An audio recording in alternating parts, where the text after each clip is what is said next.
Welcome to Samba Samba. Enjoy the video. You start by preparing the essentials. Confirm your operating system shows Bluetooth support and that drivers aren't missing. Insert the dongle into a free USB port now, preferably USB 3.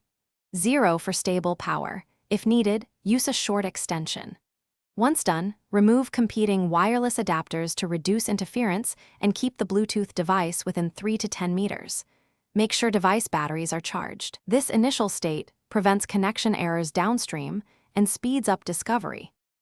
Now install drivers. Either run the vendor installer or allow your operating system to auto-install the generic driver. Reboot if prompted. Once back, open Bluetooth settings and enable the adapter, setting it to discoverable or pairing mode so devices can find it. On the other device, enable its Bluetooth and start scanning. When a match appears, enter the pairing code or accept the PIN prompt. This step secures the link and registers the device so you can manage it later.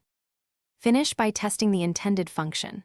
Play audio, transfer a file, or use the input device and check for latency or dropouts.